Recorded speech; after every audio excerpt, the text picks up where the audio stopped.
Selanjutnya disunahkan untuk laki-laki, ini laki-laki, sebelum memakai pakaian ihramnya, sunahnya adalah memakai wangi-wangian, yang mana minyak wanginya itu silahkan ditempelkan atau dibalurkan ke badan, bukan ke pakaian ihram. Setelah mandi nih ya, setelah mandi boleh pakai wewangian ke badannya untuk laki-laki. Ini belum niat.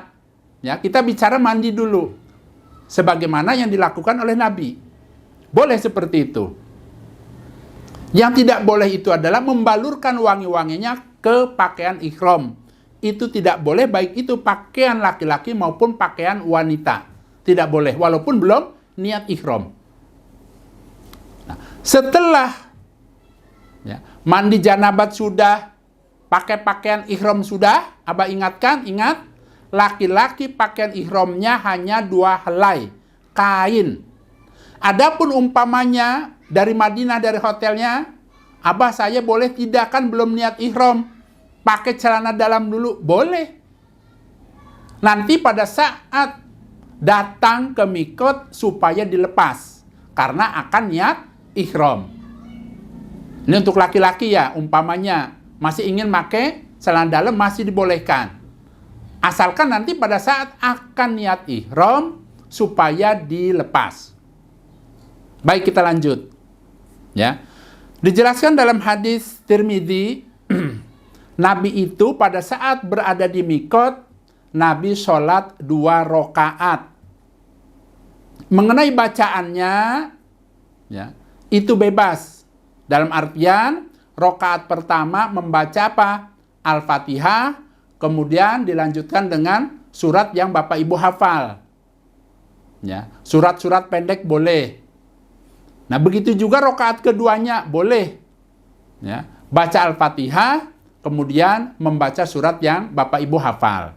Silahkan. Nah, kemudian dalam hadis Tirmidzi dijelaskan setelah Nabi sholat 2 rakaat, kemudian Nabi menuju ke kendaraannya. Pada saat itu, ya, Nabi itu kendaraannya berupa onta. Nah, kemudian setelah naik kendaraan, barulah berniat ihram. Dipahami ya? Nah, berarti tugas Bapak Ibu, pada saat sudah mandi ihram nih di hotel masing-masing, ikut rombongannya menuju ke daerah Dzul Hulaifah. Ya. Pada saat sudah sampai di Masjid Bir Ali, silahkan sholat 2 rakaat. Caranya bagaimana Abah niatnya? Niatnya cukup di dalam hati, niatkan karena Allah. Seperti itu tuntunannya. Niatkan di dalam hati karena Allah, kemudian takbir Allahu Akbar, sholat 2 rakaat. Dipahami ya? Kemudian Abah ingatkan, pada saat berada di mikot, di Masjid Bir Ali, wanita yang haid itu jangan sholat. Tetap di tempat saja di bisnya. Untuk wanita yang haid ya, diam dulu di situ.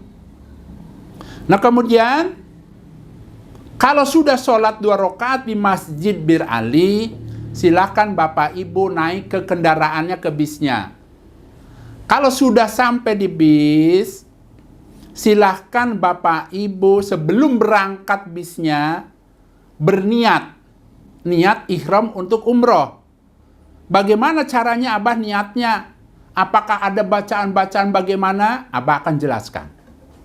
Mengenai niat ini Bapak Ibu, niat ibadah apa saja niat? Ya. Niat yang berurusan dengan ibadah, usahakan niat itu adanya di dalam hati. Ingat ya, niat itu urusan hati. Caranya, karena akan umroh, dan Bapak Ibu kan sudah tahu pahala umroh. Orang yang umroh itu diampuni dosanya. Al-umroh ilal umroh kafaratun lima bainahuma. Berarti Bapak Ibu silahkan niatkan di dalam hatinya, ya Allah, aku datang memenuhi panggilan-Mu, ya Allah. Akan melaksanakan ibadah umroh hari ini, ya Allah. Supaya gerentas, supaya tersirat di dalam hatinya, Niatkan seperti itu. Ya Allah, saya hari ini akan melaksanakan ibadah umroh ya Allah. Ampuni ya Allah dosa-dosa saya ya Allah. Beri pahala yang besar ya Allah. Terima ibadah ini ya Allah. Dan jadikanlah ya Allah umroh saya ini mabrur ya Allah. Itu contoh niat pada saat akan umroh. Ini hanya sebagai contoh. Niatkan karena Allah. Niatkan karena minta pengampunan pada Allah. Niat karena ingin mendapatkan pahala dari Allah. Boleh seperti itu. Nah, setelah niat di dalam hati, kemudian ucapkan. Lafadzkan, ada ucapannya. Apa lafadznya? Labbaik Allahumma umrotan. Itu ya. Nah, bagi yang haid, sama.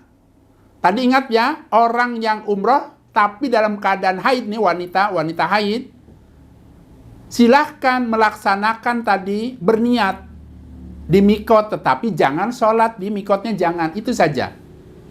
Ya, dipahami ya. Niatkan di dalam hatinya akan melaksanakan ibadah umroh karena Allah, karena ingin diampuni dosa-dosanya, ingin mendapatkan pahala yang besar dari Allah, karena ingin mabrur, ya. Dan mintalah kepada Allah supaya diterima amal ibadah umrohnya. Nah, kalau sudah mengucapkan atau melafadzkan tadi labbaik Allahumma umrotan, kemudian dilanjutkan dengan membaca talbiyah. Itu ya, dipahami ya?